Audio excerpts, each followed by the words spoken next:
Don't engage alone. We do this together.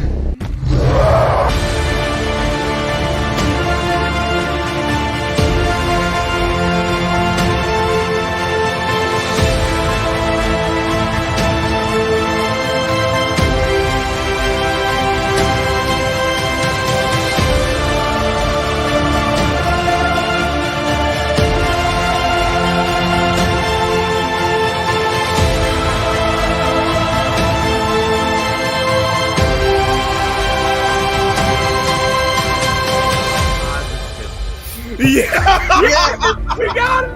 We got it. 52 books. Somebody clip this. Welcome to Comics League. I'm Jared, and today I'm here with my boy Robert. What's up, dude? Not too much. I gotta ask, are you disappointed Lois didn't die in the story we're about to talk about? Yeah, a little bit. So that's what I was talking about. I like that question. Thank you, brother. So today, Robert and I are going to do something a little fun, and it's kind of serendipitous that we started that we did this collab the beginning of October. I just realized how well this lines up. One day off, but still, it still counts. So we're going to talk about Superman Aliens and Batman Predator. Or Superman Predator. Superman. That's what we're doing. Superman Predator. Yeah. That's right. Isn't there Superman Aliens 2 as well? I don't know. There is. I only know of Superman Aliens 1. Superman Aliens 2 was an interesting one. It involves the new gods. Okay, involving the new gods. Darkseid weaponizes the Xenomorphs. Oh! But it has one of the most disappointing endings. Really? And Chuck Dixon wrote it, so that makes it even more disappointing. Oh, God damn it. Yeah, there is wait. Oh, it's called God War. Oh, yep. I've never read that. With John Bogdanov, who does a great Darkseid. Okay, we will have to flip through that. All right, so I'm going to share my screen because I pulled up Superman Aliens. So this is written by Dan Jurgens. Yep, and this is canon. It is canon. That's the interesting thing. We pointed out when we went over the Electric Blue. That's the interesting thing that, it's isolated enough that you can count it as canon and it references in continuity stuff. So in my mind, Superman has fought Xenomorphs. Now, here's the thing. This is the story where Superman's supposed no killing rule makes zero sense because these are the things that you can kill and they will give you a medal. But he doesn't know what these creatures are at first. So at first when he does that, and again, this was at his strongest was the no kill. Although I will say, so I like the way the story is structured before we start, because obviously Superman fighting a Xenomorph is going to be the easiest fight ever in a straight-up fight. Straight-up fight. But the way they do it, actually, you know what, Robert? Why don't you explain to the audience how they balance it? One, Superman gets word about, it's being sent out to find this location and everything. There's a hint that it could be Kryptonian. That's why he's going. And thus he goes there, but it's in an area that has no sun. Zero sun in the area. So as we know, if he's not in a sun area, there's a reason why he sometimes needs a ship or he needs to hold his breath and try and coordinate between, he can't just go straight through a big system with no sun. Yeah, exactly. So then we get this. And by the way, so this was in the era when Dark Horse was doing all the Aliens comics, which they had that's where you have like all the different variations of the Xenomorphs. And I'm like, okay, that's really dope. So then we get the very first of their comics was a supposed to be a sequel to Aliens, but then Aliens 3 came out and threw it out the window. Yeah, the Superman Alien. And first off, I like how the cover page is very H.R. Giger. Yep, it is very Giger-like. Robert, did you see Romulus? Yes, I have. What'd you think? I thought it got things back on track, and it is up there. It is the third best. Yes, it is. 100% agree with you. It's one of my favorite Alien movies. And it definitely does better. It did, but I like how it didn't retcon. No, it still used the other stuff because they could have easily wiped Prometheus out. But no, they were like, instead, no, we're still going to use it. And I love how they use Big Chap from the that was the original Alien. Yeah, I'm like, okay, that's actually really cool because it makes sense that a xenomorph would form a cocoon around itself in space. Exactly. Oh yeah, technically this is an alien versus an alien. Oh yeah, that's right, Kirby. Yeah, that's literally true. I should have put that as a thumbnail. Damn it. Alien versus alien. So then, so they get like an object crash lands. Yes, that's what gives them the tips off. Yeah, the tip off. Yeah. And then we see Clark and Lois. Lois, not a fan of, and I blame more Nolan for this. Kevin Nolan's inking. I blame him more. Like his inks are way too overpowering. Yeah, because I gotta be honest.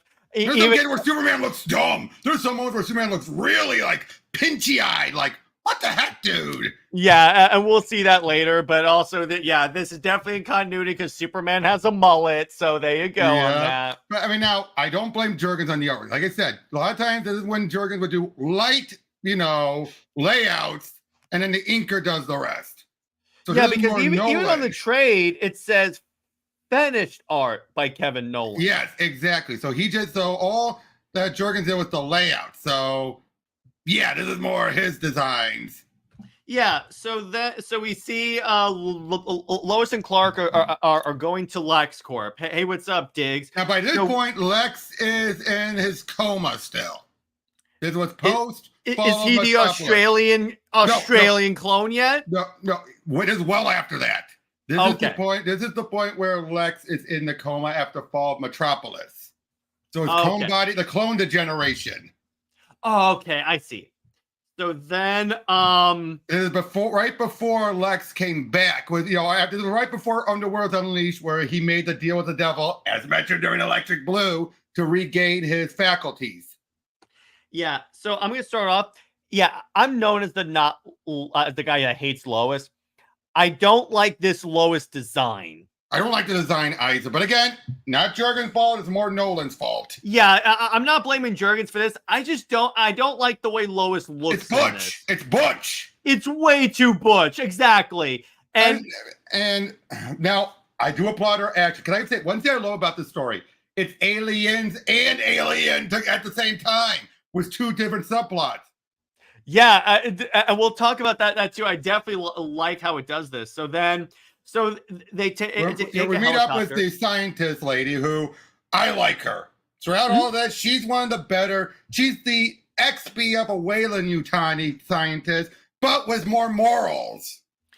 Yeah, because it's sort of. They're buried, but she's more willing to act on them when the time comes. And so I love this. So they find out that the ship or the thing that crash landed had like an alien signal, and we made contact with what amounts. Yeah, yeah. So he hears Kryptonian.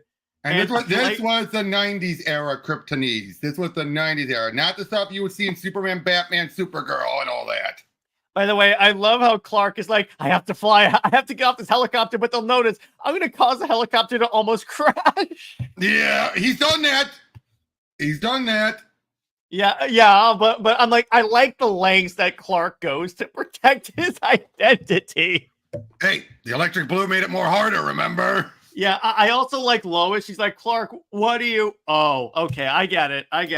Yeah, because what she has no idea is going through his mind, and she can't tell that's Kryptonese because she's rarely heard it. Yeah, and then he pulls the shirt, which again looks good. And then that face! What the heck is that face? They look like two different dudes. That's the thing. It's like they're trying to make him Asian or something. Yeah, so he finds the asteroid and he sees it's Kryptonian markings, or like it looks like it. Yeah, now I'm well aware of a lot of this because this ties back. I'll tell you this: the subplot where they're heading ties back to what Pro Teachers Do you and I did a while back. Really? You'll have to remind me of that. The eradication one. Oh, okay. I think I remember that one. Yeah, this ties back to that. We'll get to it, but that's not until the reveal later. Yeah. But so he brings up this little ball thing, And Yep. it's like it's essentially Kryptonian technology, and they were And he thinks back to about it. He thinks back to how the Eradicator prevented people from leaving Krypton, but clearly somehow they did. Somehow they were able to get off, and thus this is Argo. Yeah, again, I love how Using this continuity. book, I like how this book uses continuity, because I love this book flawlessly merges aliens and super. Somehow it makes aliens work. It makes you believe that the aliens have always existed in Superman. The best part of it is because that's the beauty of Xenomorphs. You could just stumble across a thing of eggs, and that's it. Yeah, because they're a relatively simple concept. They're just aliens that kill everyone. Exactly. Both the aliens and the Predator. Again, they could just exist out there, and the odds of running them are minuscule. That's why both Marvel and DC have always been able to like do really interesting like crossovers. Even Batman aliens work. The first Batman aliens, the second one was half a good story. Yeah, I know. That second half was the hybrids. What that felt like, it should have been two separate stories. It should have been two separate stories. But even in like Batman Predator, that is basically Predator 2, but with Batman in it. Exactly. Well, funny thing is, the first Batman Predator felt like it was Predator 2 setting, but him dealing with the first Predator.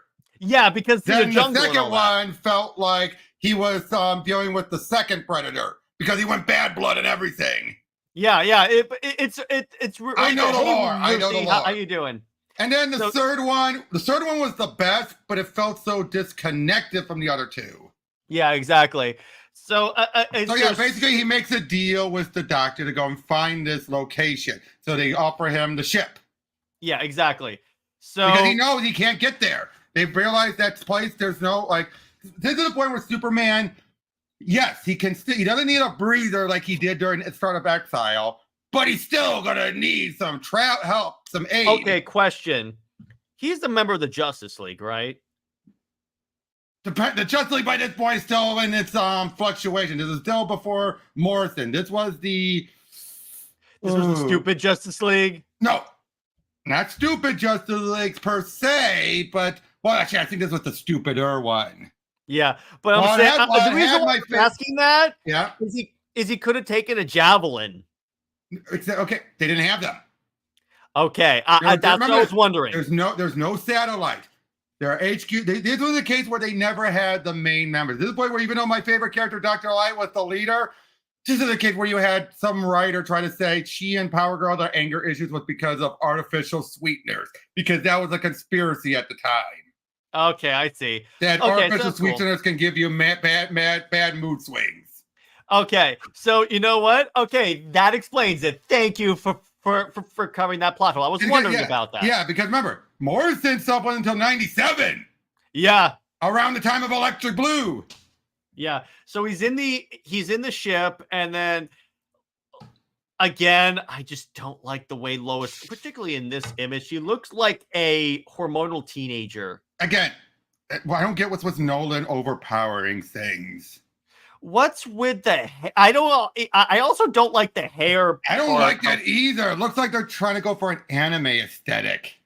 To be clear, this is not me saying this because I loathe Lois. This is just saying I don't like the character design. Hey, I'm agreeing with you on this, dude. That's how you know you screwed up. Yeah, when you have the Doctor look a little better.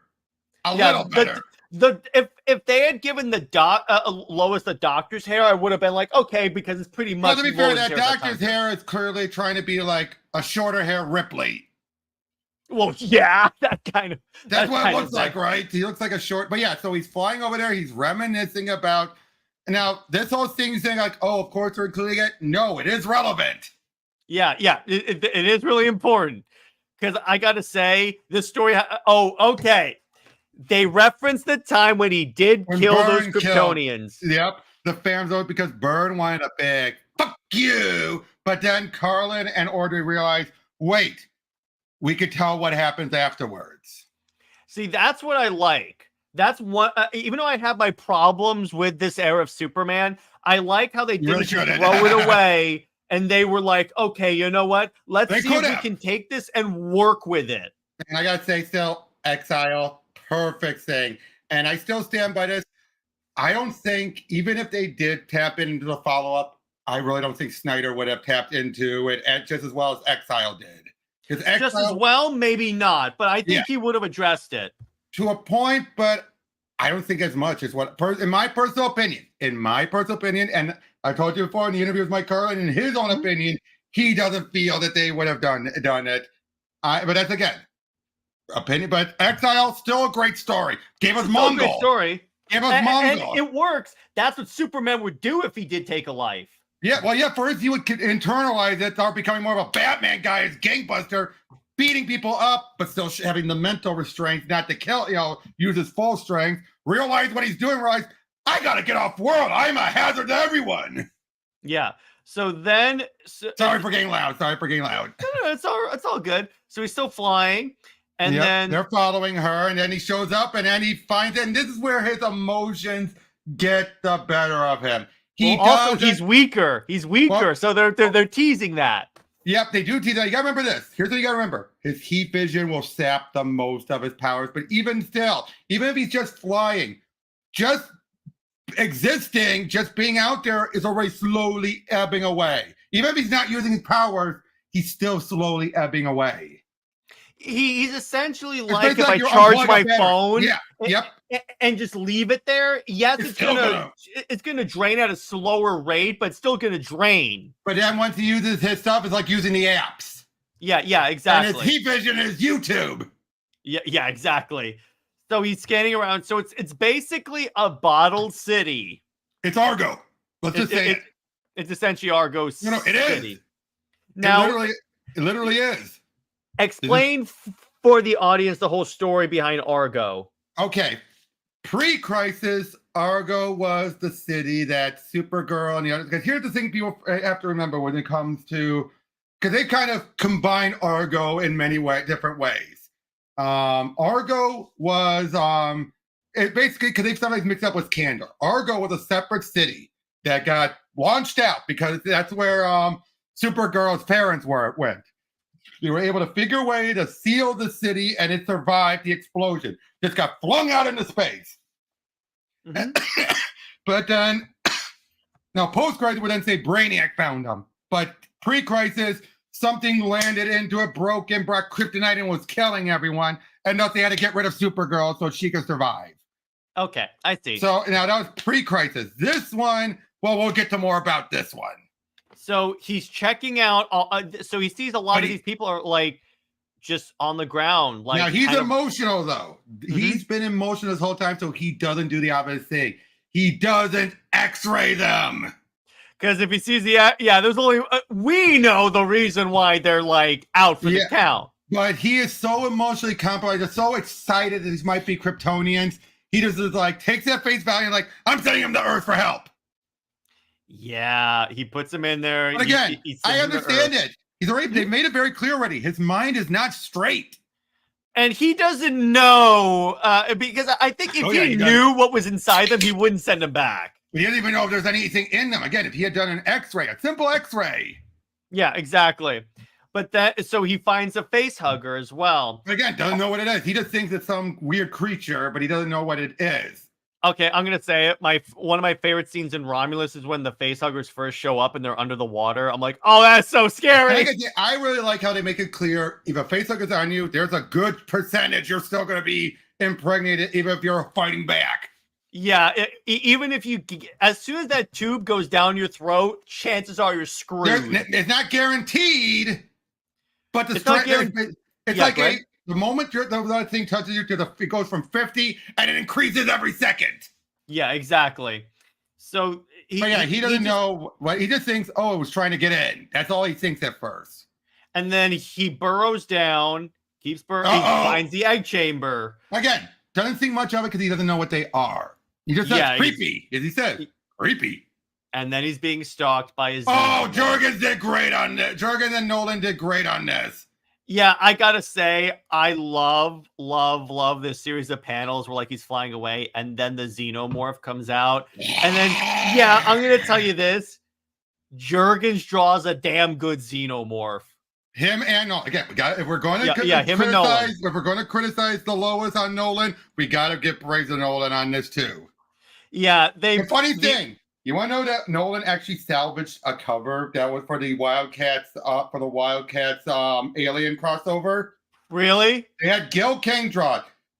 Gil Kane never saw an Alien movie, and no one sent him reference material, so he thought it was just going to be a generic alien. And he drew like a generic alien? Yeah, hold on. Let me look it up. Gil. Good. Kane, yeah, I need to see this. Alien original. Hold on. Oh yeah, this is from Kevin Nolan's blog. All right. Yeah, go ahead. Hold on. Waiting for it to load up. And by how are you, Ruthie? Hey, Ruthie. Hold on. Come on. There's one, and then here's the other. I'm going to first show you the final one first. This is what happened after Nolan got on it, and you'll see a lot of heavy inks. So hold on, present. Okay. There we go. All right, so let me see here's this. the final one. Was Lady Okay, Zelda. I see that. And but that's then, cool. Here's what Kane drew. Oh, okay. Menacing, but it looks cool, but that's not a xenomorph at all. It doesn't even remotely look like it. So Nolan had to completely draw over it, ink over it all. Not a bad ink job. Wow.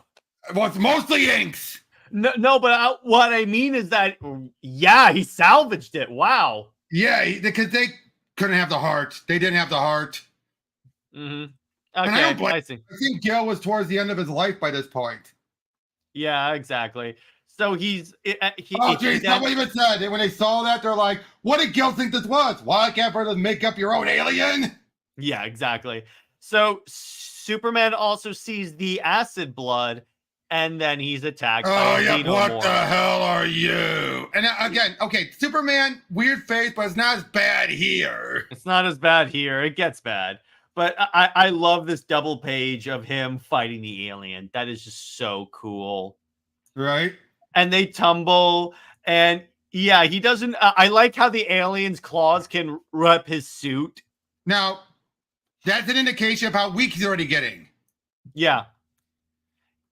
Because remember, that's connected to his bioelectric aura. Mm-hmm. Yeah, exactly. And he punches the alien, but I like how the alien... we're about to get the second jaw, but what he says, I feel like, really, Jurgens? Okay, that was great. That was cool. I like that one a lot. Felt like I went a couple of more rounds with Doomsday. Those jaws are strong, but... Yeah, they're not as strong as Doomsday. I gotta say that right there. Now, granted, that could be also an indication of him being weaker. True. Okay. And then he gets acid on him. So that could be an indication of him being weaker. So that's why it's saying that. So if that's the case, I'll accept it. Dude, the acid blood scene in Romulus. But where you see it eating his finger. I'm like, I've seen that so many times in the comics, but seeing it in the movie was great. Yeah, that they nailed it. And then he's kind of blinded by the acid blood, but he's still fighting it. Yeah. And then we get Kara. Yeah, he's essentially saved by Supergirl, essentially. Basically, this would have been before the anime series, almost what the anime series did for Kara, for Supergirl. Yeah. And he wanted to do it, but they never had a chance to get around to it. But I applaud him for trying this. So this is not Kara Zor-El. No. And in fact, to be fair, it's because of this being done in a crossover that really made it iffy.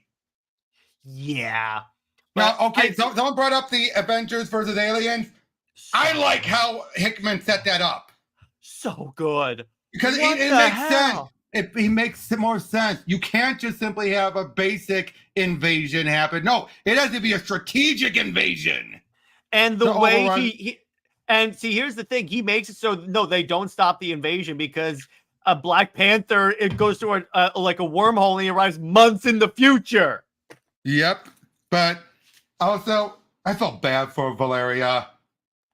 Yeah, I also liked how Miles, how the symbiote got on the facehugger and took And it's over and then made controlling him it. shoot. I'm like, oh, that is actually really cool. But like I said, according to Jurgens, from what I understand, this being done in a crossover, even though they were keeping it deep in continuity and they could reference it, still made it kind of difficult. I bet it did. I'm Kara. And then, a great ending. I also like how they did the whole chest burster scene, but did it because they can't do blood and everything like that because this is still during the comics code. So you have the shirt and all that. Yeah, so I'm like, okay, that's a clever way of doing that. And the ship just leaves and you hear the hiss. Yeah. And then that's issue 1. Yep, great start. And then we'll do issue 2. Yeah, again, this is probably one of my favorite post-crisis Superman books because it just works so well. It's up there. Yeah, so I do like how Lois is going to be the one here to call out the doctor, Kimball, I believe. Mm-hmm. So because someone has to. Yeah, so they see the ship and like, why are you sending it to us? And then they're like, uh-oh, one of them died. Yeah, why would he send it? And then also the other and there's the Xenomorph. The other thing I liked, I'm gonna this is kind of also a stealth review of Alien Romulus. I love how they revealed that, like, okay, the chest burster leaves and then forms a cocoon. They've been played in the games before. In the games, yes, but we've never seen it in the movies. That's true. We just see him run up. Now, I gotta say, Lois here, she's just being curious, and there's no threat. So her doing this, perfectly fine. This is not my critique of Lois putting herself in danger does not apply here because she doesn't know what's behind the corner. And then even when danger doesn't come, what do you expect her to do? They're all in danger. Yeah, she's on the space station. There's not much she could do at that point. Exactly. You can't hide from these things. And she didn't bring it. She didn't know they were there. They came to her. Yeah. Thanks the Saints, Clark. What are you trying to do? Get Lois killed? Yeah, exactly. I'm sorry. I'm saying that for you, dude. I'm saying that for you. I know. So Kara is it's helping or as I call her, DC Comics Newt. Yep.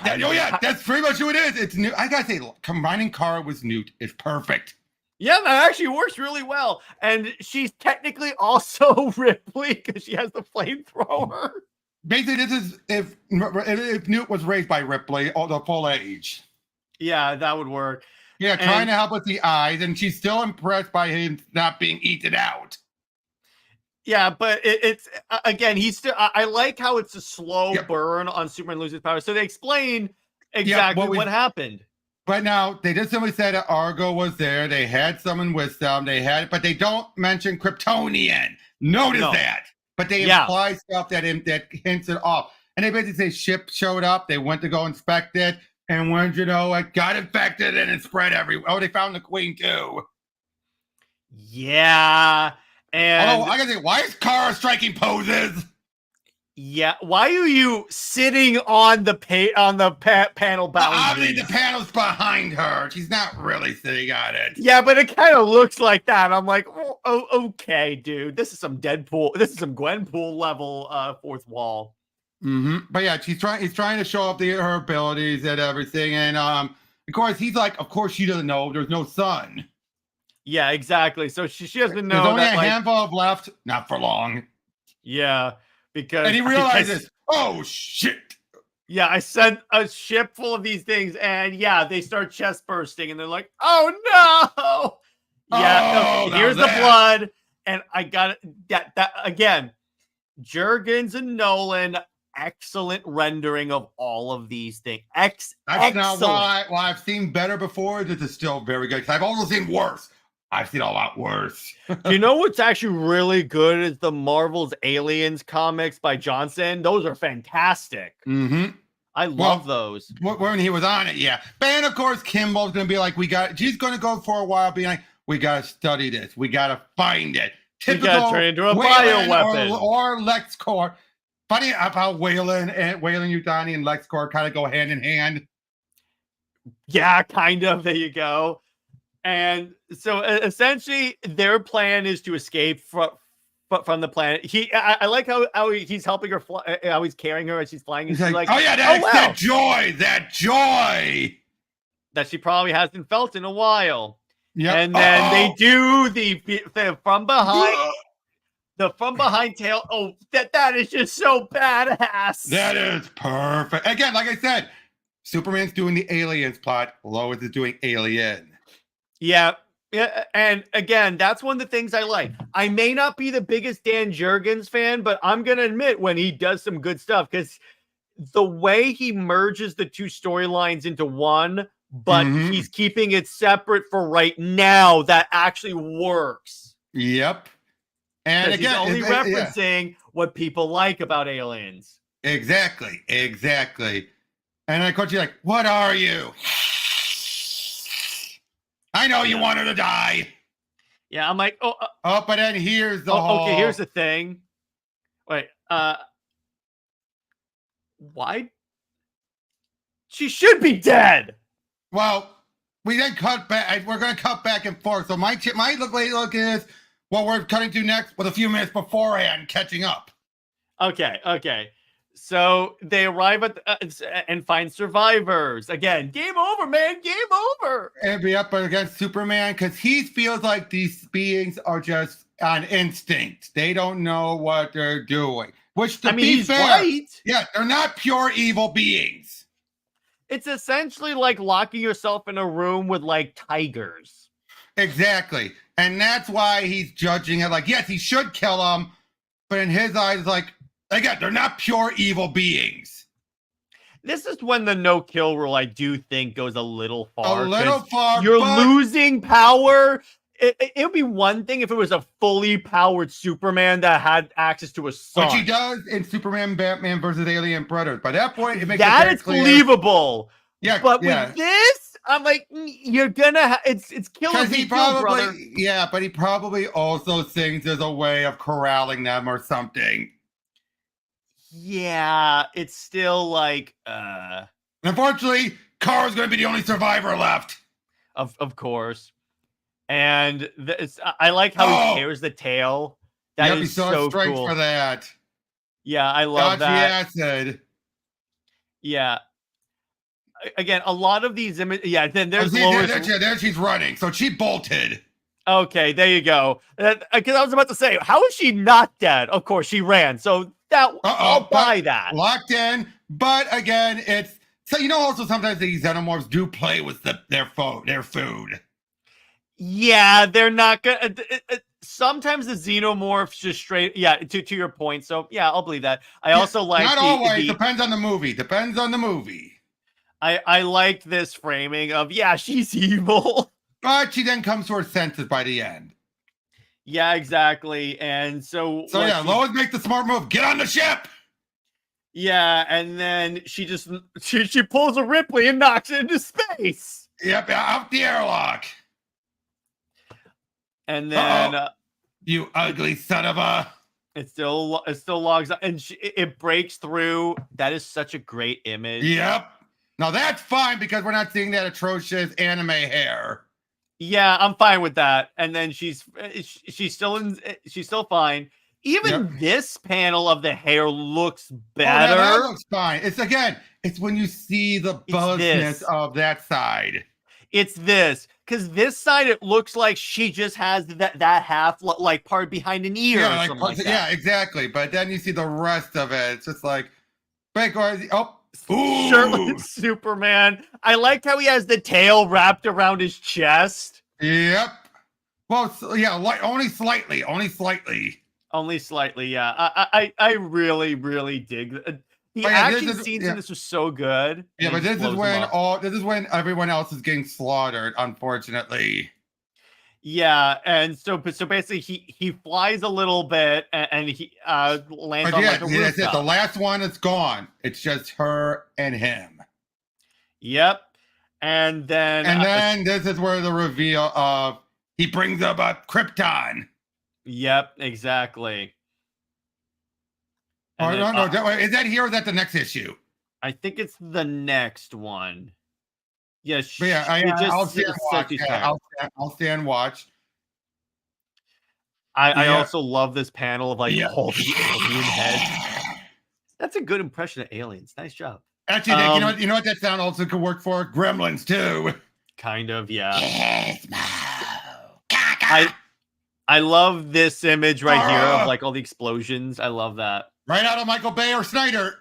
Pretty much. I'll admit that. I'll give you that. I will say Snyder would make a really good alien movie, I think. I think you aliens. I see Aliens or Predator, I think he could do a solid movie for that. Could I see him do Alien with the subtle horror? I don't think he'd be able to help himself. He'd go right for the Marines. Yeah. You gotta admit, he doesn't have the patience for the quietness of Alien, but he would go straight for Aliens. Yeah. And he still battles an alien.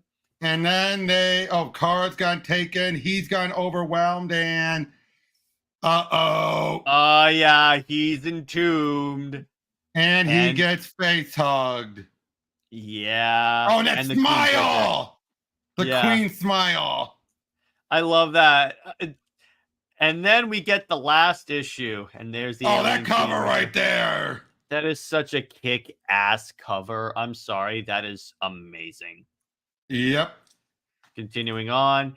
And then we have Lois running. Still believable. Yep. And then the others start popping. That's what we call them. And Lois goes in there, and I believe she goes in there to kill them. I think. Yep. She kills them. Yep.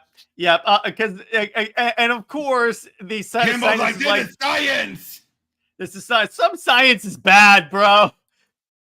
Yeah. Right, I love the image of she's holding the gun to Lois, and then there's the alien. Yep. Oh crap. And then so he discovers so there's an alien inside of him. And it's not just any alien, it's a queen. So he's got so the other thing this leads to my favorite part of the book. I'll reference it when we get there. Right, but I like how they eventually show us, hey silly girl, some of you don't really think about the imprints. Imprints. What are you talking about? We'll get there. Keep going forward. You'll find out. Yeah, they realize like you're right there. Look at his face. Mm-hmm. The face hugger imprints. Oh, okay. I never noticed that. That's actually really good. And that's why he later said, you got one too, because we see the same imprints, because those things grab on like a mother. I bet. I intentionally cut off. Yeah, I got it. I appreciate that, brother. Thank you. That's why I was intentionally saying, like, see, there's her. Right there. Okay, that is solid. That is subtle storytelling at its finest for the art. You don't usually think about that. You don't usually think about how tight those things squeeze on you, that they would leave bruises. Well, because here's the thing. When you see a human infected, they're fine in terms of the face. The only time I ever really saw, like, the effects of, like, the face hugger is the dog in Alien 3. Yep, but like I said, though, but here, it's like, duh, there would be bruises, given how tight those things grab on. Yeah, there should the one thing there should be bruising around the neck because of how tight that tail goes. But but just keep it there. I'll excuse that. Here's where we find out she's not Kryptonian. Because he's trying to say, you're Kryptonian. We get you a yellow sun, you'll be fine. What? And this is where we find out. Turns out she wasn't Kryptonian. None of them were. They were clerics followers. Okay. The cleric, the guy who gave Superman the Eradicator, he was the one who basically caused them to use the Eradicator because he was convincing people saying, you should come off planet. It could spread to the stars. And they decided, nope, we got to force people to stay out here or they'll die. Yeah, exactly. So cleric is the one. She and her people were people who believed. They followed and, really worshiped the Kryptonian side of heritage, but they themselves were not Kryptonian. And then Superman becomes Spartacus. Yep, but this is after he got it away from Warworld. Yeah, all right. That's good. Yeah, you thought Krypton was Argo was from Krypton. Mm-hmm. Yeah, so now they feel like they're Walking Dead. She feels like. Yeah. So, and of course, Clark is trying to find a way. We'll get these things out of us. It'll be fine. We gotta get to a yellow sun, but it's like, yeah, that'll be fine for you, but not for me. Yeah, exactly. Oh, I like how still has the rest of the S, so he puts it around the spacesuit. Yeah, Like I an also like armband. how she goes here. This is supposed to be your size, and he goes, "A spacesuit? You want to breathe, right?" Because yeah, without his powers, he doesn't have the. Yeah, exactly. He can't do that. Yep, So and yep. Basically, Argo is lost. It's lost. yeah, there's a certain point during a xenomorph Now they don't blow it up. Now infestation. they don't blow it Yeah, up go ahead. though. I said they don't blow it up. Yeah, but no, it's like just get out of there. There's no saving it. Yeah, well, it's just them now. It's just the two of them. And an army of xenomorphs. Ah! I love this. That looks a little cartoony though. A little. A little, but you know what? I'll excuse it because it looks freaking badass. No, it does. It does look like something you see in an animated Aliens scene. Yeah, exactly. Oh, but yeah, and so Lois is fighting Campbell, and the Campbell gets like grabbed by a xenomorph. But she still survived, and she survives still. But yep, Lois, of course, she's a military brat. That's believable. I'll let you buy that. I'll take that. And she's not in the way of the acid. Yeah, because here's the thing. Yeah, Lois's father is a general. You better believe the general would have her learn how to shoot a gun. Remember, and also he wanted her to be a son. Remember? Yeah. So you know what? I'll buy that. Yep, but yeah, they're making their way to a teleporter, basically. Yeah, and she flamethrowers all the eggs. Yep, and it's X-ray vision barely works. He realizes there's life pods they can use. Yeah, exactly. And the xenomorph drops down, and yeah, I love this image. It's like essentially the head. Yep. Now this is what causes Kimball to realize it because she's losing everyone because of her actions. Mm-hmm. Which puts her a step above the Wayland scientists. Because the Wayland scientists would be like, it's acceptable losses. Yeah, for her, it's like, my God, what have I done? Yeah, exactly. And then Kara's grabbed. And he still can't bring. He does enough to scare it off, at least. Yeah, it's not like he like burdens it. Yep. But yeah, so they're trying to figure out what to do, and he feels like we'll get even see using the transporters to maybe teleport them out. Yeah, exactly. But yeah, he's basically like, "I'll take care of you. Come to Earth, and I'll take care of you." Yeah, and then she essentially is going to like. Yeah. She's doing the sacrifice play, but she's going to activate, I think, the generator. Yeah, so it is going to blow. Yeah, it is going to blow. But Superman also feels like the thing is coming. The chest burster is coming. So he's like, I got to get to the sun. Tavia, because this is during the era after he killed the Phantom Zord, so where they made it very hardcore.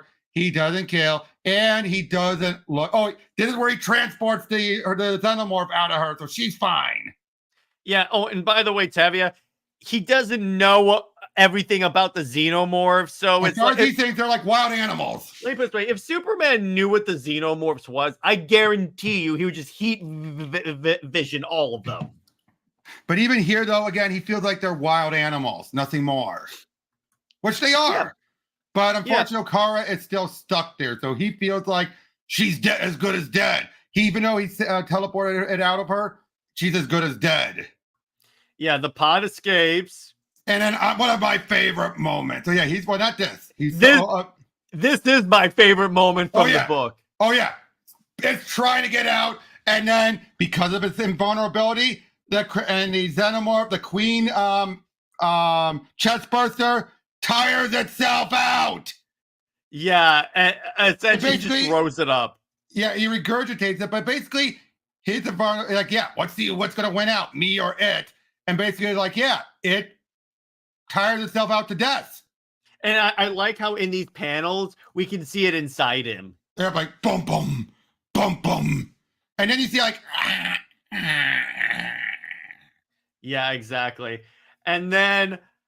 So here's the key part here. Superman is exposed to his son now. Yep, he shows up, but he still feels like, no, I can't. Yeah, exactly. But to be fair, though, that gives Kimball the opportunity for her redemption. There you go.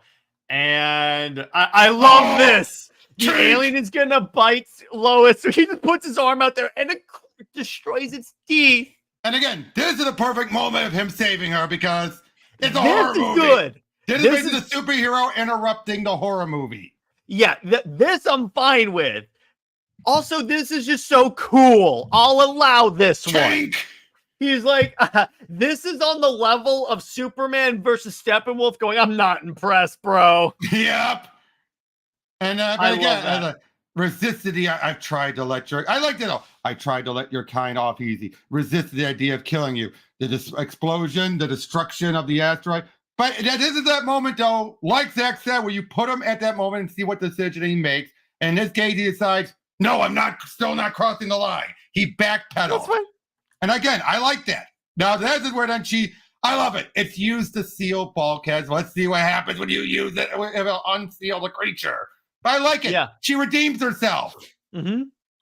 Because that's the funny thing. A LexCorp scientist is more likely for redemption than a Weyland-Yutani scientist. Yeah, she's no Burke or anything like that. By the way, I do also like this. Supergirl knows about Earth, but she has no idea where Earth is. Yeah, exactly. So she can be wandering after. So even if she did survive, he might never see her again, and he doesn't.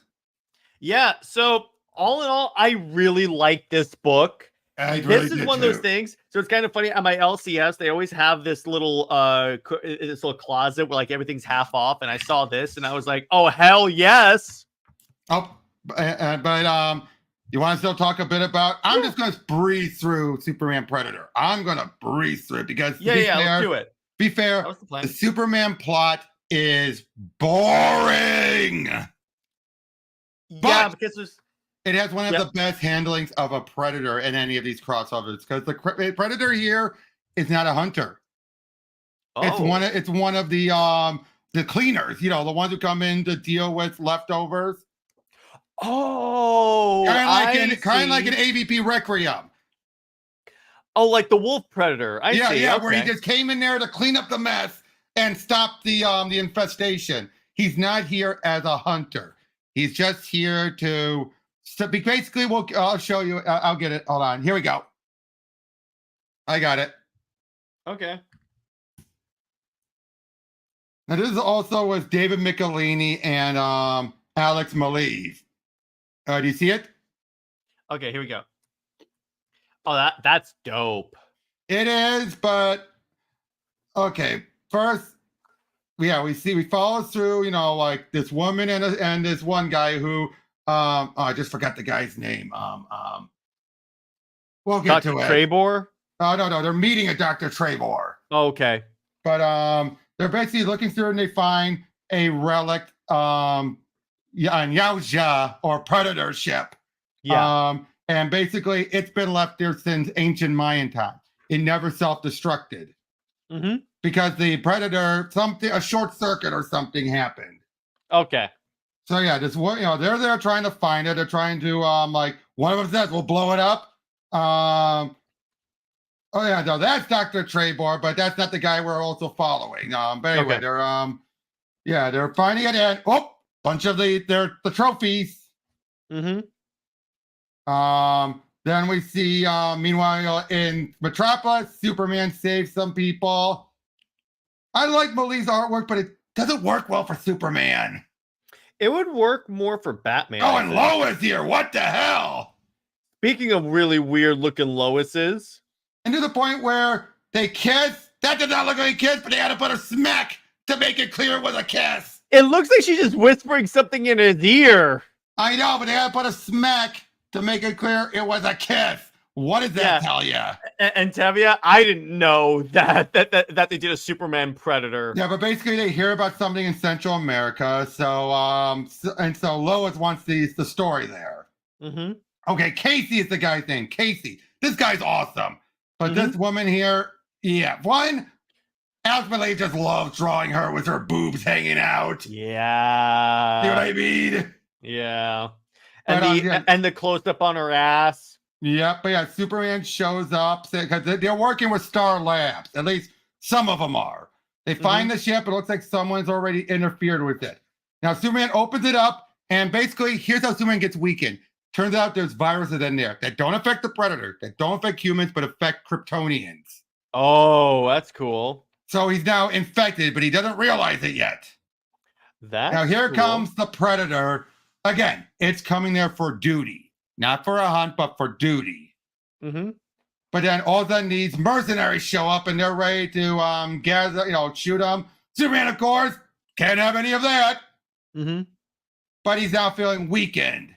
Ooh, gets hit. Again, this one, it's still drained a lot slower than in Aliens. Okay. But yeah, they're gathering up stuff. Now there's this doctor. And I'll just tell you, you want to know what the evil scientist's plan is? Eugenics. What? He wants to take out, basically use the Predator's ray gun to send through a virus up to seed the clouds, and so rainfall will come down. Just anything with an imperfect gene, stuff like ADHD, autism, dwarfism, retardation, all that. Even if you have a recessive gene, you're dead. Oh. See what I mean? Why this is a dumb plot? That is a stupid plot. I'm like, come on. Good in general, but why for this? Mm-hmm. But yeah, basically we didn't find out about the Predator. This is why I can speed right through it. We find out about the Predator. We get a hint about it. Lois shows up. Remember, she's here for the story, not knowing what was going on. Yeah. Okay, that kind of works. Again, she showed up expecting for a Starlab story, not realizing there was going to be a mercenaries there. Now she just got roped into everything. Okay. Look at that. That's such a dope image of the Predator. It looks good. But yeah, they're going through this temple, and that's where the weapon is. Okay, there you go. This is where they find out about the you're gonna kill everyone in the world. Oh no, not everyone. Just and then here's the example of it. Look at this poor kid. Mm-hmm. Junk. You murdered him. Not murdered, my dear. Science. I know, but the death toll will be staggering. Regrettably, yes. And then and there's a bit where like, Mister, if my mouth wasn't bone dry, I'd spit in your face. Mm-hmm. Now, what? Water? You slug. Spit's too good for you. I like that. I like that. Mm-hmm. She's like, if my mouth wasn't dry, I'd spit in your face. Water? You're still not good enough for spit. I love that. Again, Lois writing here, it's fine. Perfectly fine. There's nothing bad about Lois here. Now again, she Superman helps the woman up and everything. They're locked up, it seems, at first. Predator's here we go. Here's the formula. The Predator shows up and kills all the mercenaries. Well, those that were protecting the ship anyway. Oh, okay. Yeah, exactly. And see, that was just the first of two parts. Mm-hmm. Now again, the Predator here, I do like. It shows that Michelini did his research and knew. Why don't we do something different than just someone hunting Superman? Yeah, and by the way, Michelini, co-creator of Venom.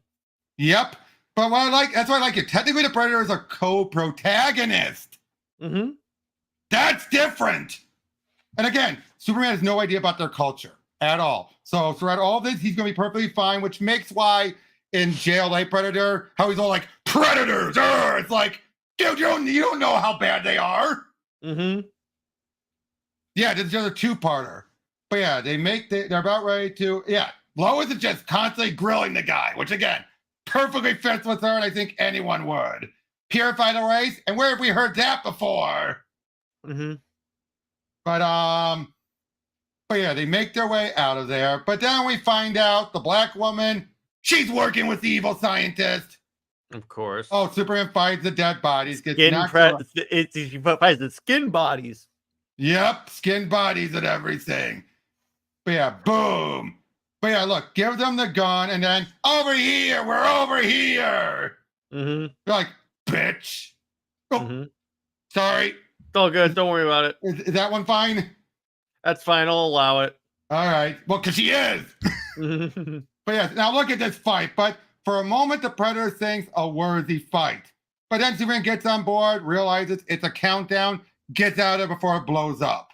Mm-hmm. Superman then gets apprehended. And now, because he overheard it, like, what's the matter? Sniffles got you down. He knows Superman has the infection. That's why he doesn't want to kill him. Mm-hmm. It's like, because it's not worthy prey. Yeah, it's not an honorable kill because he's weakened. Yep. But yeah, so they make their way in there. He says, like, give me the gun. You won't hurt me, bad, will ya? I won't hurt you at all. But you can tell your friends whatever you like. That's so Superman. Yep. Never underestimate your enemy. But yeah, Lois then puts up her own fight against the mercenaries. She can. But yeah, then there's Casey. They're making their way through. Superman's trying to go save the prisoners because they're ready to get gunned down. More and more insanity goes on. Again, showing just how much weaker he is. He's still bulletproof, but it still feels it. Mm-hmm. Like it's not penetrating his skin, but it's still hitting him like a truck. Mm-hmm. No, he ends up getting into a fight with the Predator fights with one of the mercenaries, and he feels like it's going to be a simple fight. Mm-hmm. But then he cheats. Mm-hmm. Uses explosives. They're about ready to seed the sky, so they have to try and stop it. Oh, turns out it was 3 parts. My bad. It was 3 parts, not 2 parts. Okay. Yeah, because I'm reading through. Because Aliens was 3 parts. Yes, it was. But now this was the Predator getting ready. I like that. That's cool. Look at that. Yeah, that's wallpaper right there, dude. Yep. Superman's trying to make his way in, meets up with Casey, and Casey Casey reveals he had a run-in with the Predators in Afghanistan. Mm-hmm. Or in the Middle East. But he was sick, so he was the only one that survived. Because it won't kill a sick person. And we've seen that before. Or wounded. Yeah. Yeah, so Tavia hit the nail on the head. Mm-hmm. Whoa, look at that. Yeah, there you go. Oh, yeah, it's through the chest. I love that. Don't be a wuss. Yep, they make. Oh, there's where we find out he was wounded in in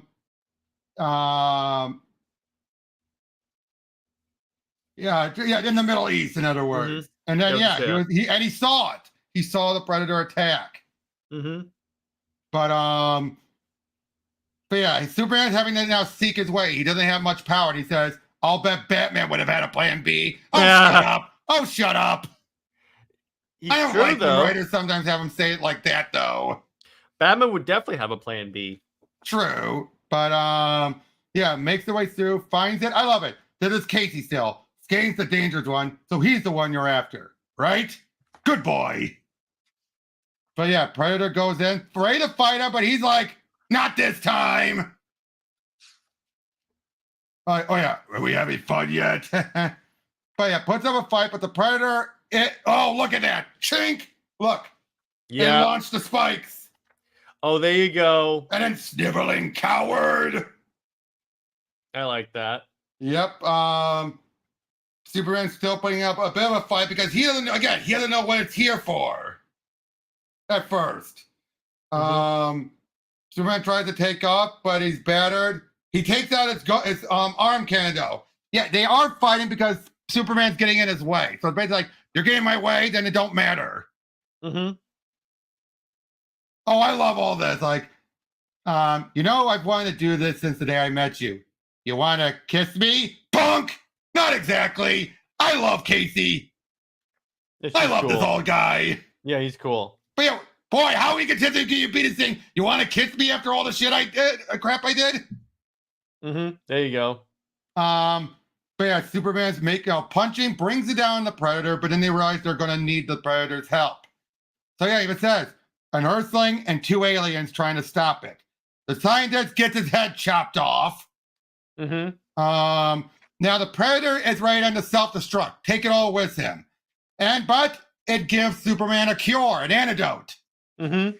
Which is a bit too convenient if you ask me. Yeah. But yeah, they make it out of there and boom, and his shit goes, ship.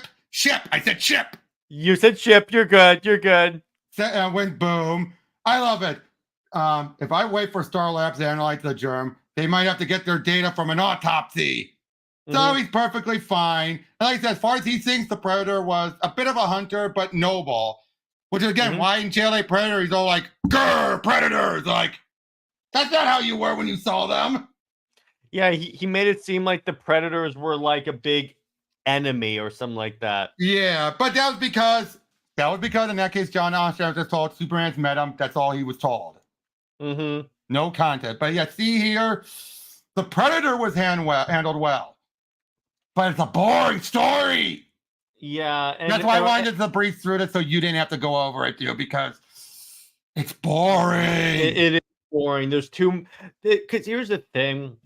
At least with Superman Aliens, there was plenty of the aliens attacking people and killing. This is that here. I breezed through a lot of it, but it's still the plot of it. The main plot, the Predator plot was great. Yeah, that works. It's just the Superman plot where it's like you want eugenics. I'm like, that's kind of boring. And you're just dealing with mercs. And yes, I like that Superman got brought down, but it was so inconsistent. Mm-hmm. You know what I mean? So, but overall, like between the both of them, yeah, this was definitely the weaker one. Again, bad story overall, but great handling of the Predator. Yeah, because there were stories that they butcher the Predator, like in JLA Predators. Wait, although to be fair, that were clones of the Predator made by the Dominators. But here's my question: why a Batman Predator? I don't. Just take any Predator. And then you had Wonder Woman saying after she punched it, "Oh, that took all the energy out of me." What? Or like, see, here's the thing. The Atom randomly decided when they were going to like answer distress signal that he would join the Predator, that he would join the League for that mission. And then they happened to have an Atom Predator. Exactly my point. I'm like, wait, what? Yeah, but it was, I'll just say it was dumb fun. It was dumb fun. I'll give you that. Not good. It was definitely one of the worst. Although, you know what I found out was one of the worst? What? Alien versus Predator versus Terminator. I've heard that is bad. It is horrible. Except for the very end. You know why? Why? It has Ripley 8 sneaking on board the space pod with the last remaining Terminator. Basically, now she's in the Xenomorph role. From the first movie. So she's like hunting the Terminator? At the very end, yes. That is cool, actually. And then she sacrificed her life to take it out. That's kind of cool. Was the only good. The Predators were butchered. It was the point where the Predators were showing respect for Ripley at this Xenomorph hybrid when it's like, no, she's an abomination to these things. She is a Xenomorph hybrid. If there's one thing that they would murder, they would hate it. Yeah, if there's one thing that they would kill without remorse, it's that. I know. Now, if there was normal Ripley, they'd praise her. They would praise her to high heaven. Because she is. They would do the blood thing on her. No, they'd probably have to wait to see her prove herself to them. But still, they would at least give her the benefit of the doubt because her legend would have gone. But Ripley 8? Oh no. Mm-hmm, exactly. And unfortunately, the Predators are treated like punks. There you go. Yeah, exactly. Even Tavia knows. Yeah. They would 100% hunt her down because in their mind she's a Xenomorph. Yeah, or she's more like she's an abomination. Mm-hmm. Any hybrids are abominations. But like I said, though, overall, the Superman one was very good. I don't want to spoil the Superman Aliens 2, but like I said, it's very strong. Very it's really strong. Good. And then the last issue, it crashes and burns badly. Okay, I see.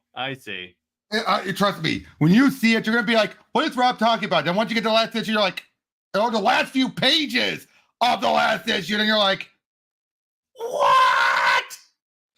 I'll check that out when we get done here, and then I'll tweet you when I read it. Yeah, because trust me, like I said, you will like it at first. It is very strong.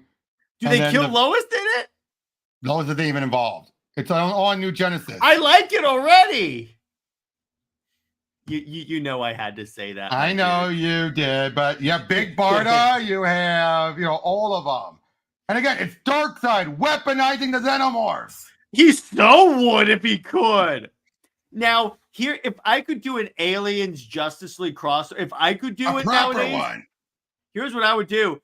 do what they did with Aliens Avengers, but Darkseid covertly drops like pods that have like the eggs and then like Actually, the queen there. You want to know? Because I can tell you, this one won't be a spoiler. You know how he does it in the book? How? He impregnates the parademons and then send them to attack. Make it seem like it's just some mindless attack, and then they all chest burst. So you're parademon enhanced xenomorphs. That is cool. And that's so what he would do. That is 100% what he would do. He would, impregnate a bunch of parademons, send them out there, just get in the middle of it all, and then That like I is said, the super ending is going to be one of the, like, you are going to be like, I mean, but it's like the ending, it's like the Superman Tarzan book we went over. Oh. And again, Ted Dixon did that one. Oh. Actually, I can tell you this. It's more of a case of where it's an anticlimactic, disappointing. That's how you end it. More so than it is. But it feels like just as much rushed. Because you want to know how many issues it is? It's 3 issues for that one as well. But it doesn't feel like it. I see. I definitely see. Yeah, but like I said, it's strong. 2/3 of it is very strong. Mm-hmm. I see. Just the last issue is like, you feel like it was supposed to be 4 issues and they got cut off short. Mm-hmm. I can see that. But now that Marvel has the rights, I doubt we'll ever see any more DC crossovers. And now, Robert, I got something I'm going to pitch you. I have an idea for a Predator Wonder Woman crossover. Oh, I think we've talked about this before. Have we? It comes down to Themyscira and it first starts to hunt down the Amazon, and then Diana gets involved and brought in to help out. I don't think I told you this part. So she's there, but the gods decide to face us. We're going to shoot your powers. Okay, good. Okay, good. Just want to make sure. I said that. I forgot about that part. But yes, he takes to make it a fairer fight.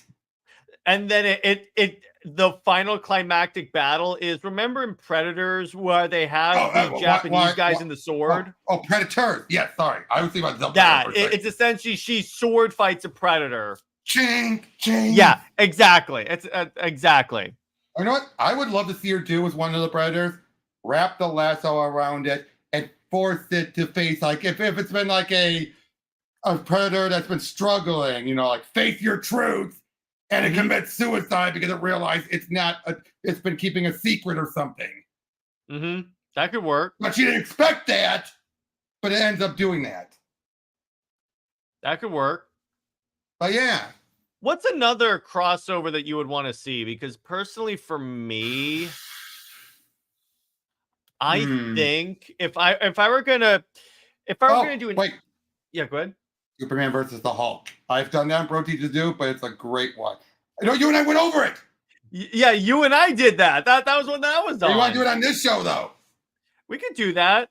Wait until the Omnibite came because I ordered the DC Marvel one that has that. And that comes out at the end of this. Or there's also Superman Silver Surfer. Yeah, that one I want to do because that sounds fun. George Perez wrote it.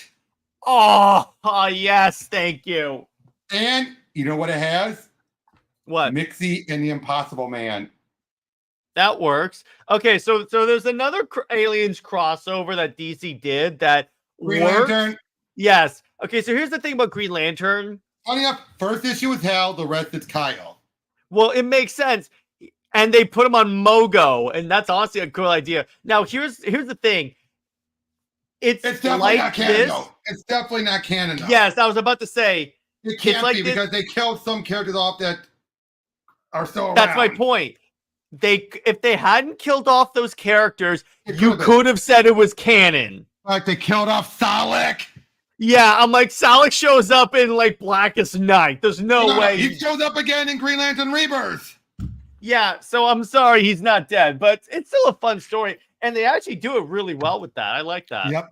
I would like I would actually like a JLA Aliens crossover. It's never gonna happen now. Never gonna happen. Although I will say again, I'm really enjoying. I read the first issue of Predator and Black Panther. I read the first issue of that. It's really good. And now, Grant, that's not the king predator. It's probably named King, but it can't be the king. One, there's no way in hell that could be the king. No way in hell could that be the king. Mm-hmm. Because the king is one of the most powerful. This guy does not feel like the king. But I like the idea where it's like the two brothers who are like competing. One has a handicap, I like that. and the brother and the father favors the stronger one. Yeah, and I because here's the thing. Oh, I want that, Tavia. I do want that, Tavia. That'll be fun. It is kind of cool how in that storyline they make it different from Predator Wolverine. Because in this one, it's more on like the Predator's trying to prove himself. And in the other one, it's like, no, the Predator has a vendetta. Yeah, which at first he had a chance until the adamantium. But you know what? You know where that story lost me? His actions dealing with the X-Men. That made no sense. One, he would never shoot missiles. Two, he would not run away like a coward. Okay, I see that. I'll give you that. The other cases made and why the heck did he run away when the hand showed up? True. Here's what I do like about that. It's like this, and that's general enough that you could technically say it's actually now you can say it's canon because Marvel owns the comics for that. Yep, you can. That one you can say it's canon. The Black Panther one so far you could say obviously the alien ones nope, it's an alternate future. Mm-hmm. Yeah, exactly. Oh, you know what I would love to see who I would love to see fight the Predators? Who? The JSA? Back in the Golden Age. No, imagine this. Imagine the Golden Agers dealing with them first, and then later the newer generation deals with them. Mm-hmm. Think about that. That works. I really like that. Imagine Wildcat or Stargirl. I got another one. The Suicide Squad. Oh, they would deal with the aliens. They would deal with the aliens. Yeah, there you go. And Amanda Waller wants him to bring an egg back. And then they'd be like, "You're crazy." Or if it was not canon, they would leave it an egg, but it would hatch. Yeah. If it was not canon, they would so do that. No, but they get there, they get to the objective, and they're like, "There's no way we're bringing Waller this thing, right?" Yep. But I could so see if it wasn't canon, Deadshot or Harley would so bring it to her and then leave it there open for it, like, oh. Yeah, they're like, oh no, and then the facehugger gets on Amanda Waller. Exactly. I'm saying we just cut the black. Yeah, there you go. It's no, the egg it open just and she's like, up, and then that's it. We're done. But we can have her say, oh, just cut the black. Yeah, exactly. I think that would be really, really cool. Oh, yeah, you do know that Wildcats Aliens crossover I showed you about? That's canon. Oh, yeah. Yeah, they used that to wipe out most of Stormwatch. That's the only reason why Warren Ellis did it, because they said, you can kill off whoever you want. That works. I like that. Because he thought it was a dumb idea. He's like, why would I want to do something that has no impact? And say, you can use it to kill off whoever you want. So it's one of the few ones that is canon. I would also. Here's a crossover for you, dude. Punisher versus the Predator. Which, funny enough, you know who has belt with Predator and Alien and is canon to a series? What? Dredd. Oh yeah, he's dealt with them, and you know I still want to see as a death battle. I keep on suggesting to those guys. I still want Punisher versus Dredd. Battle of the old farts. Yeah. The old military farts. But I gotta say though, Dredd would win. Mm-hmm. You know why? Most of the stuff that would give, like, even if Frank was allowed, going by Death Battle standard, if Frank was allowed to become Frankencastle, that's still no different than any of the mutants that Dredd has dealt with. Yeah. Oh, I got another one. Thor versus Predator, but the Predator lifts the hammer because the Predator's honorable, so it's worthy of Mjolnir. That whole honor thing is always a bit vague. You can interpret it, but I just want the image of a Predator holding Mjolnir. That would be dope. But given how much it's killed, Mjolnir might not count it. What if this is like a newer predator that's a little more moral? It's only just been blood. It's just been blooded. In other words. Yeah. In other words, it's not like it hasn't mass murdered yet. Like this was supposed to be its first solo kill. Yeah. But then once it does kill, then he loses it. It like goes to like smash someone's head in with the hammer, then its arm just falls because it's like, and it can't lift it. And Thor takes it and whacks its mask off. Yeah, thou is that one ugly mother. Yeah, exactly. But, that would be dope. That would be but again, I'd love to see any of the wait. Daredevil versus Predator. That's great. I got another one. What? Picture this. Aquaman versus aliens. Underwater xenomorphs. They exist. Question. Have you and you've read Batman Aliens? I've seen Comic Pop talk about it, so I know the story. So the crocodile? Yep. The crocodile one. That was a monster.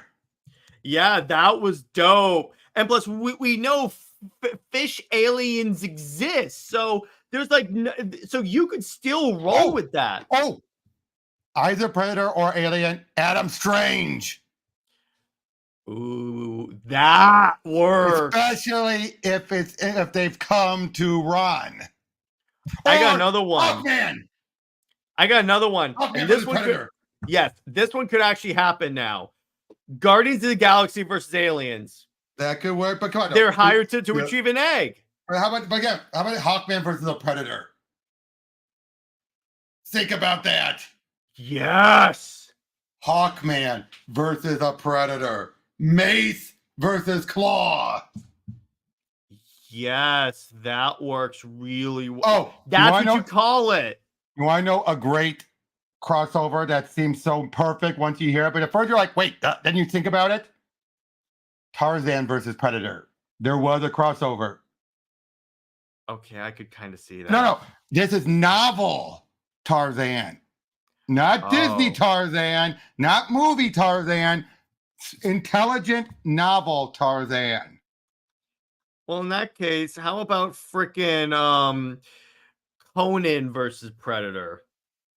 That could work. No, I'm not telling you one that actually existed. I'm telling you of a book that actually existed. That's true. That's true. Did you know there was a Tarzan Planet of the Apes crossover? And a Green Lantern Planet of the Apes crossover? Green Lantern Planet of the Apes. That's hilarious. You know what was actually really cool? Green Lantern Star Trek? Yeah, that was really cool. And it was the Abramverse.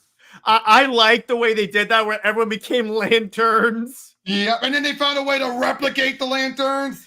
Oh. And it's a sequel to Blackest Night. Well, quasi. Oh, Archie Predator. The first one was good. The second one was so stupidly meta. Yeah. X-Men versus aliens. They've dealt with the Shi'ar. Oh, have the aliens get a hold of the Shi'ar. This is not continuity. So the Shi'ar Royal Guard are dead, and they're all having xenomorph versions of them, like a xenomorph guardian. Oh God, that is terrifying. Because remember, Guardian's Mon-El. And you do remember the Royal Guard are the Legion. Now, what if somehow the Phoenix Force infects the alien queen? Oh no, wait. No, that would not happen. The Phoenix Force. Wait. Xenomorphs and the Brood. What happens if a xenomorph impregnates a brood? Because they're both the same thing. Yeah, it was the same thing. That reminds me of Star Trek, Doctor Who having the Borg and the Cybermen. Yeah, it's kind of the same thing. I would imagine it still played out very well, but maybe like I said, the Archie Predator crossover. I like that. The first one. Archie versus Predator. It was gory, dude. Really? It was. Hold on. Let me get it. Rob's getting his books.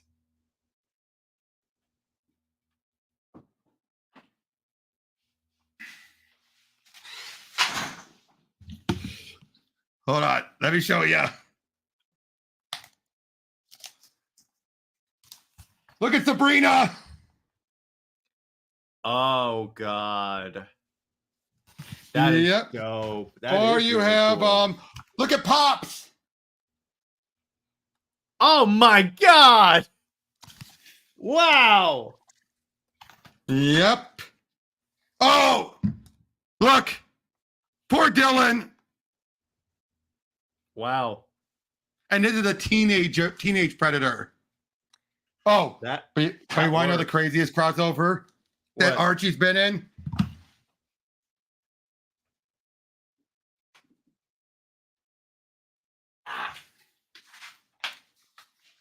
Take a look at this. What? Written by the writer of Sharknado. Sharknado? And yes, it's played up for laughs big time. Oh, and look what I have. They went really crazy with the. Oh, I got a cool one. I have a cool Predator crossover: Predator versus the Witchblade. Aliens dealt with Witchblade. I see. Here's the thing: Image crossed her over with everyone. And Darkness. I will say, I am so happy that in the JLA Witchblade crossover, they gave it to Wonder Woman. I'm like, yes, because that would be a missed opportunity. You want to know why this was so stupid? The sequel to Archie Predator. Mm-hmm. Basically, the surviving Betty and Veronica were representatives of the pre-reboot Archie. And basically they're saying, we've been canceled and we're being replaced by these reboot ones. So it's all a meta commentary. Mm-hmm. Oh, and in the end, Betty and Veronica get together. Mm-hmm. Now, granted, Archie's dead in this, but still, it's like, really? You had to go there? Betty and Veronica are together in this? They kiss and everything, even by the end. Yeah, and you want to know who wrote it? Alex the Campy. That explains it. But again, she did a great job with the first one. Mm-hmm. So before I let you go, I want to ask you, what do you think of, like, did you see all the stuff that came out with Bo DeMayo? I think we've tried to talk about this once. I think there was some new stuff that at least I saw today where, like, apparently Disney told him to make the relationship between Xavier and Magneto less gay. Okay, first of all, can I give my stance on all this saying this whole LGBTQ stuff? Here's my stance. They need to keep a leash on some of these creators. Yes. They need to, because there are some creators who will just do it because they want to do it, not if it makes sense for the story. Yeah, and you know, it's kind of funny. Those creators then make it where even if it's done well, it's accused of being woke. Yeah, which that's the opposite end. But most of the time, they're not doing it well. They're doing it like Riley. If they really were going to make that be a gay relationship, would have been bad because she's a freshman, that girl's a senior. Yeah, but the other thing is, like, remember the scene when Magneto is, like, strung up and he's in his briefs? Bo wanted him to be nude. Okay, that sounds more like a Bo personal preference than it is. That's my thing. Is like the more I hear Bo talking about what the more I hear Bo complain about Marvel, it sounds more like they were. He's catering to the outrage. Yeah, it sounds also more like he was trying to put his own preferences into the show, and Disney told him stop it. And he's hiding behind. They were going up. They were afraid of a gay man. Yeah, so I'm going to tell you that is kind of BS. And again, I really think he's trying to cater to any outrage groups. Like, he tried to cater to the Snyder fans when he was trying. I think that was an intent when he was making the whole, we were influenced by Snyder. I think he was trying to cater to you guys, to that group. Well, look at what he did. Look at what he did later, trying to appeal to the Wanda stands. Yeah, I will say there is more evidence to the Snyder one, because that Storm flight scene is legit the first flight I sequence. get that, but I'm positive he said it. He brought it up publicly to cater. Maybe that it might have been true, but he brought it up to cater. Honestly, I think he's trying to get his job back. So he's like, let me outrage the internet and say, oh, they're That's like... making it worse. And unfortunately, his lawyer isn't helping. Yeah, the minute you hide your side of the story behind your OnlyFans, I really start to like say, Yeah. Now, granted, he made some points like doing that will prevent some people from it getting out of control. Trying to put their own spin on it, which is fair. That's fair, but I still don't agree with it. But like I said, I think personally, he doesn't mean like he's the one more in the wrong. I am more believing Disney. Yeah, you mean in terms of like him sending inappropriate pics to people? Yeah, I kind of believe that. And they don't want that out. Right now, I think they're in a stalemate, and DC is hoping he's going to want to settle. DC? Disney. Disney. DC, Disney, few syllables off. It's fine. It's fine. Yeah, I honestly think that. Now, let me put it this way. And this was the stance that Nick and I took on his show today. I think both sides had issues. Yes. Because both sides handled this poorly. But I'm starting to side more with Disney. The more Bo shares his side of the story, the more I'm like, yeah, I would tell you to knock it off. And again, like I said, this whole LGBTQ thing, like I said, was Inside Out. I have to wonder what their plans were. Was it going to be simple, or was it going to be a case where they were going to just have it be that's the focus of the story? Well, here's the thing. Also, I heard that Disney blames the Lightyear kiss, which is dumb. That is dumb. Which is stupid. I'll give you that because that's like in there for like a millisecond. I know their reasoning is dumb, but them doing it is not bad because you need a leash. I am sorry.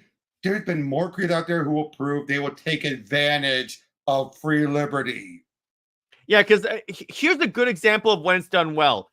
The Authority, because you see like it. What? Go ahead. No, I would say yeah. For the most part, yeah. For the most part, yes. But then you also, when it's Mark Millard, he went a little overboard. No. The Warren Ellis one.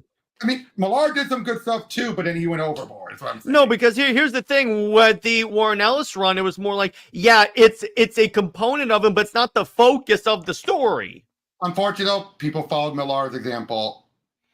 Yeah. And Millard's Authority is where like the elite was parodying. Not Ellis's, Millard, because he didn't give two F's about it and everything and decided to go whole hog. That's why it got so much attention. That's why it became so popular, was because he was being so outrageous and people were like, yeah, why can't hear people like that? The other thing is like, so here's the thing. Here's what you could do. Here's my problem with a lot of activists writing these characters. And this comes from like a lot of people. Even Tom Taylor falls in this. Because whenever they have a character come out or like change the sexuality, they make them a stereotype. Now, I do think John's been that much of a stereotype compared to others. Yeah, but then Tim no. The way he's drawn makes him a stereotype. You talking about John or Tim?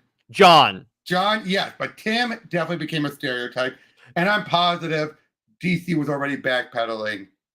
Yeah, you notice how Bernard barely shows up in books not written by that writer. Not only that, but you also have I mean, even when that book was coming out, Chip Zdarsky did not touch it. When he had Tim was just Tim. Yep, and that's why people like that part. And I think Megan Fitzmartin really torpedoed herself when she tried to say that, of course, Connor was trans back in his original appearance. Yeah. One of the people who runs my comic book store is trans, and even she was like, what? Yeah, it's like, here's the thing, and I even said this. The dry what? You should have heard that dry what. She was like, what? Yeah, I love that. By the way, so speaking of this discussion, it's like I had the same discussion when I talked about Wonder Woman's like sexuality, because I said, yes, Greg Rucka can say whatever he wants, but it's not DC had in main continuity. In main continuity, they did it in Elseworlds with Dark Knight Steel. That's fine, but they're never going to do that. Let me put it this way: they'll keep it general. And Earth One. And Earth 1, yes. But here's here's why they're never going to do that. Because the minute they... Yeah, it's why they're Batman will never become bi. It's why Batman will never become bi. That's why they had John become Superman, so they can have the headline saying Superman is bi or gay or stuff. But it's like, here's the thing. In Tom Taylor's defense, he got rushed. Yeah, but here's the thing. And I brought this up to people who said that Wonder Woman's bi. I'm like, if DC actually believed Wonder Woman was bi, or that was an editorial thing, wouldn't she show up in the Pride books? Agreed. You can't tell me that they would keep her out. Instead, they've had Nubia. That's what Nubia has become. She is the gay Wonder Woman. It's not been dominating her. It's not no, been no. But that's one of the uses for her. But she's the good example of when you have this other character. But it's like even with Jadzia Axelrod, because you know she writes all those like encyclopedias of the Pride characters. Someone asked her if Diana's going to be in it, and then she said, based on my conversation with DC editorial, no. You told me that before, but yeah. I still say, though, with Tim, I think, is the case where they experimented with it, they gave it a try, and it failed. Failed miserably. Because you had most of the Tim fans liked him with Stephanie. Or they wanted him with Connor. If they were the ones who said he was bi, they wanted him with Connor. Yeah, exactly. And what about Trinity? I see with that. I don't think Trinity is going to be around long enough for that to be a thing. That's your opinion. I don't know. I can ask Tim. I can ask Tom King that when I have him on. Well, no. Of course he's going to say but here's the thing. No. I mean, is she bi or not? Is he planning on doing something like that? He'll say whatever is politically convenient for him. True. But in terms of that, it all depends on how that Trinity solo series is going to sell. Because if that doesn't sell well, DC is going to shelve the character. Possibly. Because, hey, you would have thought there's a lot of other characters you thought would be shelved, like Teen Lantern, yet she's still being used. Barely. Or Joe. Barely. No. Absolute Green Lantern. No, besides that, when has she actually showed up? She does show up more frequently than Teen Lantern, at least. She shows up more frequently than Simon Baz. Well, for some reason, DC still doesn't know what to do with Simon Baz. Because I've said this before. Simon was a plot device. Jessica was actually a character. And that's why people love her, and that's why she's one of my favorite Green Lanterns of all time. But Simon, I feel bad for Simon. The potential was there, since they didn't do anything with him. And then you had Green Lanterns try to have it be, he's a Deus Ex Machina. They overcompensated. Yeah. Like him, for some reason, he's special that he doesn't need 2 rigs to purge a Black Lantern. Mm-hmm. Or a Red Lantern. He doesn't need a Blue Lantern to purge a Red Lantern. Yeah, exactly. What? That was beyond stupid. I'm sorry. That's just like, what? I get what Sam Humphries was going for. He was trying, but it's just like, there's not much for Sam there. Or exactly. Simon. But anyway, I think that's a good place to leave it. Yep. So, Robert, thanks for coming on. You're always welcome. So, tell everyone where they can find you and what you got coming on your channel. You can check out my channel, Videos from the Multiverse, or my series, Pro Teaches Noobs. I have an interview with Tom King coming up, but that's still susceptible to change, obviously. Mm-hmm. And I also am coming up on 450 lessons, in which case I'm planning on going over Batman Odyssey. Mm-hmm. That sounds fun. Oh, it's insane. You know about that book, right? No, I do not. That's the Neil Adams one. Where Neil Adams writing and drawing it. And it's Superman going down to Hollow Earth, but it has some bat crap insane stuff, including Batman blowing up Robin. What? Literally blew him up, but it was a fake. But at the moment when we see it happen, it was so convincing of an explosion. There was basically a butt pull to reveal he was still alive. Okay. And he blows him up because someone's holding Robin, blows him up, and it's like, you just blew up Robin. I told him not to get involved. He didn't listen. All right.